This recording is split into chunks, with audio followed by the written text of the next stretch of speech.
पिछले 5 सालों में जो कंप्यूटर के सबसे ज़्यादा क्वेश्चंस पूछे गए उनको हम डिस्कस कर रहे हैं इस सीरीज़ के अकॉर्डिंग। तो चैनल को सब्सक्राइब करके बेल आइकन प्रेस कर लो ताकि एक भी इम्पोर्टेंट वीडियो स्किप ना हो HP junior office assistant IT 817 exam के लिए।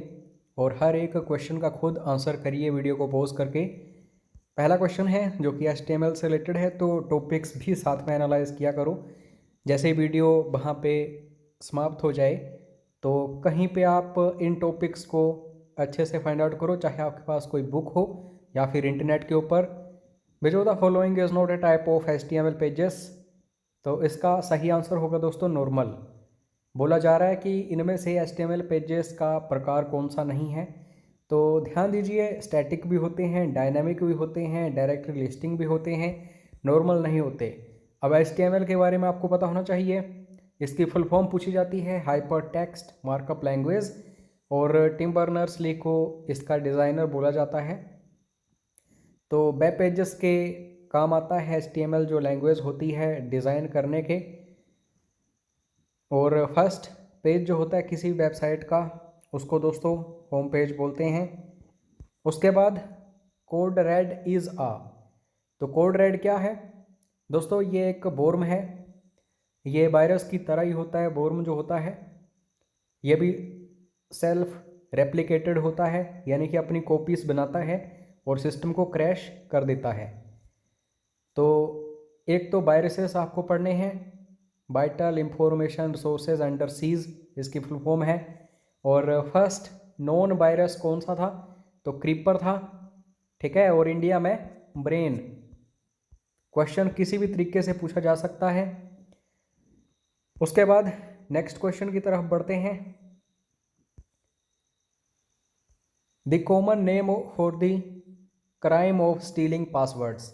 दो चीज़ें होती हैं, एक होती है स्पूफिंग और एक होती है फिशिंग। फिशिंग क्या होती है? लालच देके किसी की इंफॉर्मेशन को गेन किया जाता है, कोई पासवर्ड हो सकता है या फिर कोई भी इंफॉर्मेशन। और जब स्पूफिंग की बात करते हैं तो कुछ ऐसा सिस्टम तैयार किया जाता है कि आप उसको अपने सिस्टम में लेके आते हैं और आप फंस जाते हैं। तो इस क्वेश्चन के अकॉर्डिंग स्पूफिंग बिल्कुल सही आंसर होगा। ये क्राइम होता है दोस्तों। अगर किसी का पासवर्ड आप चुरा रहे हैं तो स्पूफिंग के थ्रू। और स्पूलिंग प्रिंटर में हमें देखने को मिलती है, एक क्वे बनती है जो आप प्रिंट करते हैं जॉब्स वगैरह। और हैकिंग क्या होती है? तो ये किसी हैकर के द्वारा परफॉर्म की जाती है। और ये हैकर जो होता है दोस्तों, ये अपनी जो पावर है, नॉलेज है, उसका यूज़ करता है। उसके बाद नेक्स्ट क्वेश्चन लॉजिकल गेट्स पढ़ लेना। काफ़ी सारे स्टूडेंट्स इसको स्किप कर रहे होंगे, सोच रहे होंगे कि इस टॉपिक को ना पढ़ें तो बेटर है। एक बार ज़रूर देख लेना। Logical multiplication refers to operation of. जब मल्टीप्लिकेशन की बात आती है दोस्तों तो ये एंड गेट होता है, और जब एडिशन की बात हम करते हैं तो और गेट होता है। और NOT gate basically negative gate होता है, तो इसको भी याद रखना। अब यहाँ पे बात की जा रही है स्क्रैम्बलिंग ऑफ कोड। अगर कोड जो है वो आप स्क्रैम्बल कर रहे हो तो आप क्या कर रहे हो? एनक्रिप्शन। और जब हम बात करते हैं एनक्रिप्शन की, कंप्रेशन की, कौन सी लेयर है OSI मॉडल की, तो आप सभी को याद रखना है वो है प्रेजेंटेशन लेयर। बाकी चीज़ें नॉर्मल हैं। हार्डवेयर और सॉफ्टवेयर दोनों क्या है? तो फायरवॉल। सीधा क्वेश्चन यही आता है कि फायरवॉल क्या है? हार्डवेयर भी है और सॉफ्टवेयर भी है। Next question, which of the following circuits can be used as parallel to serial data converter. आपको अच्छे से समझाने वाला हूँ, ध्यान दीजिएगा, कभी नहीं भूलोगे। और मेक श्योर कर लेना, अगर आप थोड़ा सा फास्ट स्पीड में वीडियो देखते हो तो 3 डॉट्स में जाके प्लेबैक स्पीड इंक्रीज कर लिया करो। तो दोस्तों मल्टीप्लेक्सर का काम क्या होता है? मल्टीपल इनपुट्स होती हैं जिनको आप पैरेलल इनपुट्स बोल सकते हो।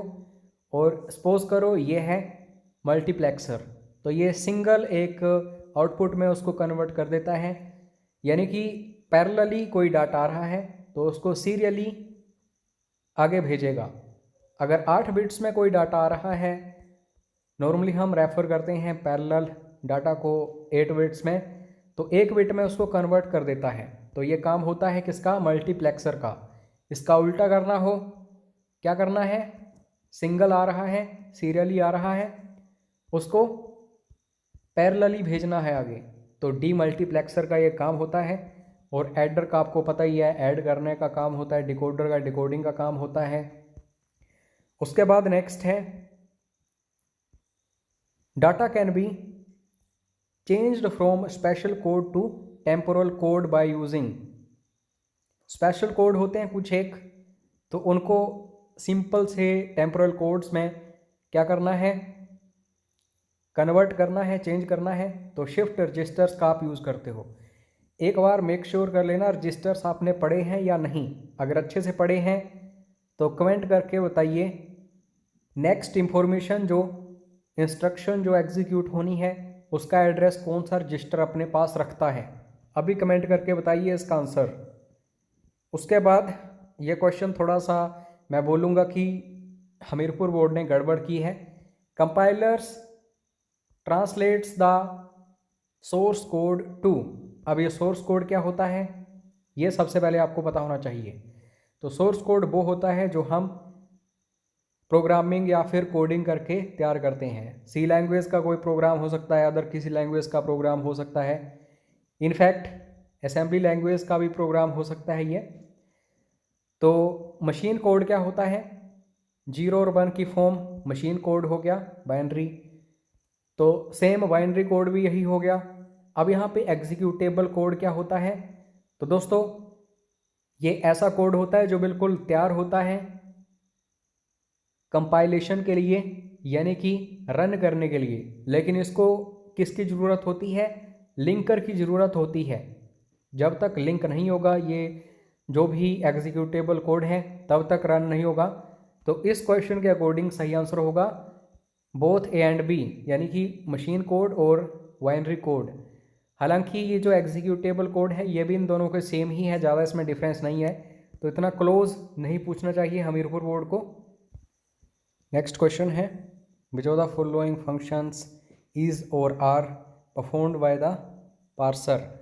तो पार्सर जो होता है दोस्तों ये परफॉर्म करता है शिफ्ट फंक्शंस को, रिड्यूस फंक्शंस को, एक्सेप्ट फंक्शंस को। तो हम सही आंसर की बात करें ऑल ऑफ दीज होगा। Next question management of software development is dependent upon. अगर आपने सॉफ्टवेयर डेवलपमेंट मैनेजमेंट करनी है तो सबसे पहले तो ये लोगों के ऊपर डिपेंड करता है कि लोगों की रिक्वायरमेंट क्या है, उनको क्या चाहिए एंड सो ऑन।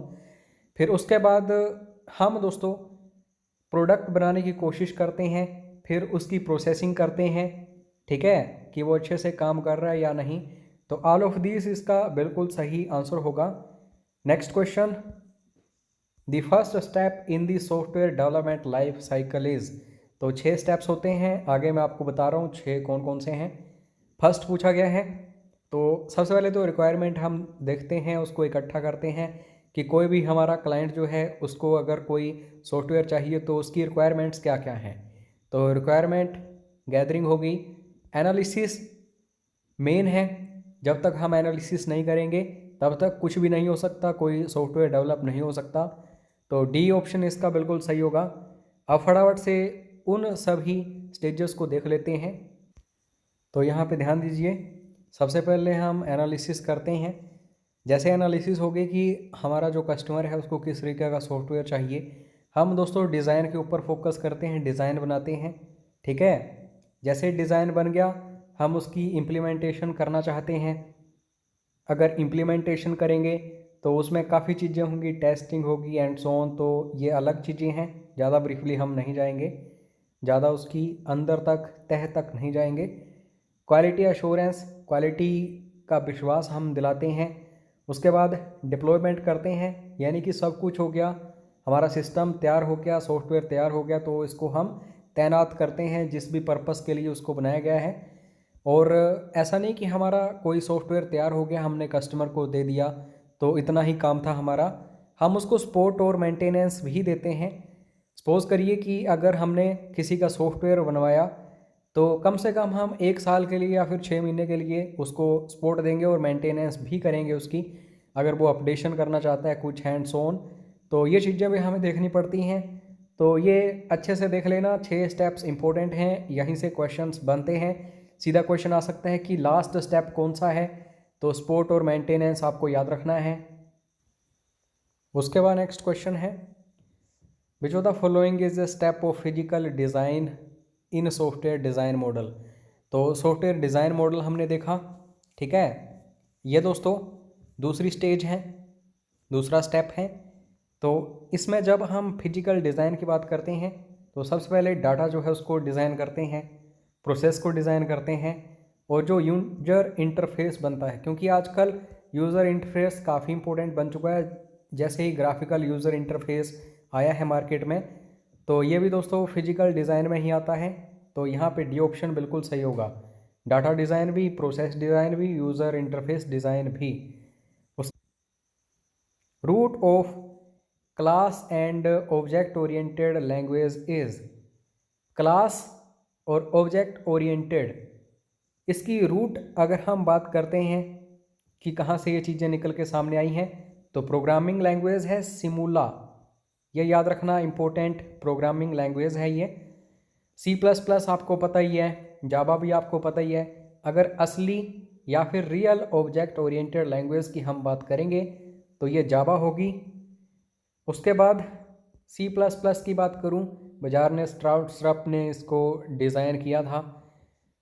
तो C plus plus object in 4 options में से कौन सा है, तो याद करिए, अगर इनपुट देनी हो तो सी एन का हम यूज़ करते हैं, अगर आउटपुट देनी हो तो सी आउट का हम यूज़ करते हैं। तो सी प्लस प्लस ऑब्जेक्ट यहाँ पे कौन सा आएगा, सी इन, तो इसका ए ऑप्शन सही होगा। Next question, which of the following is a type of data structure.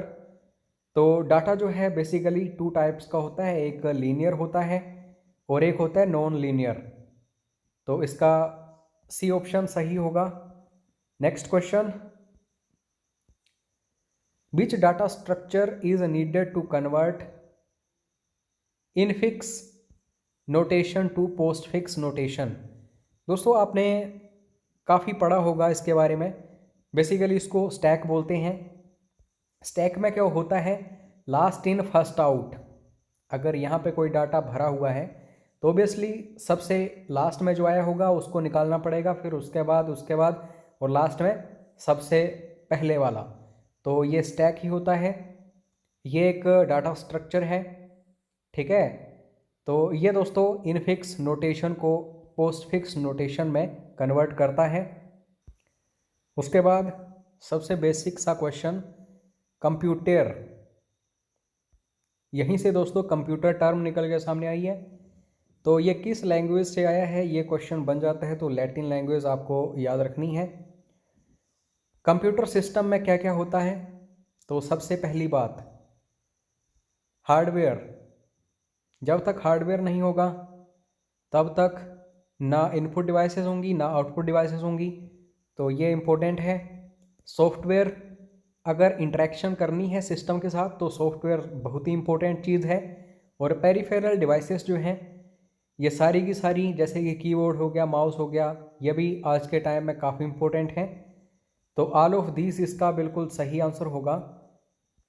उसके बाद next question, which of the following devices is used in the first generation computer. तो सबसे पहले हमने किस चीज़ का इस्तेमाल किया था, वैक्यूम ट्यूब्स का, ठीक है। जब हम बात करते हैं एनालिटिकल इंजन की, डिफरेंशियल इंजन की, तो ये सारी चीज़ें यूज़ हुई थी। फिर उसके बाद दोस्तों हमने ट्रांजिस्टर्स का यूज़ किया था, ठीक है। उसके बाद हमने इंटीग्रेटेड सर्किट्स का यूज़ करना स्टार्ट कर दिया, फिर हमने माइक्रो प्रोसेसर्स का यूज़ करना स्टार्ट कर दिया, और आज के टाइम में आर्टिफिशियल इंटेलिजेंस का हम यूज़ कर रहे हैं। तो ये सारी जनरेशन्स आपको पढ़नी है, अच्छे से इम्पोर्टेंट है। Which of the following can be considered as portable computer. Portable computer का मतलब होता है जिसको हम यहाँ से वहाँ आसानी से ले जा सकें, मिनी कंप्यूटर। दोस्तों इनका साइज़ बड़ा होता है, इनफैक्ट हम सर्वर के रूप में भी इनको यूज़ कर सकते हैं। तो मिनी कंप्यूटर फर्स्ट PDP 1 ये क्वेश्चन आता है। मेन फ्रेम कंप्यूटर्स की जब बात करते हैं तो फर्स्ट सेकंड जनरेशन्स के computers basically mainframe computers ही होते थे, आंकड़ों के ऊपर काम किया जाता था इनके द्वारा। डेस्कटॉप जो होते हैं इनको हम पर्सनल या फिर PC बोलते हैं, तो इनको भी हम एक जगह से दूसरी जगह नहीं ले जा सकते। एक जगह से दूसरी जगह ले जाना हो तो लैपटॉप या फिर नोटबुक का हम यूज़ करते हैं। तो सही आंसर क्या होगा? None of these. उसके बाद next question, which of the following computer is used in the weather forecasting. तो वेदर फोरकास्टिंग जो है बेसिकली सुपर कंप्यूटर्स के थ्रू की जाती है। और जैसे कि हम बात करते हैं परम सिद्धि भारत का सबसे फास्ट क्या बन चुका है? Super computer. इससे पहले जो प्रत्यूष है वो दोस्तों वेदर फोरकास्टिंग में यूज़ हो रहा है आज भी। तो सुपर कंप्यूटर्स आपको पता होने चाहिए इनका काम क्या है and so on. Which of the following is not a part of the CPU। CPU का पार्ट कौन सा नहीं है इनमें से?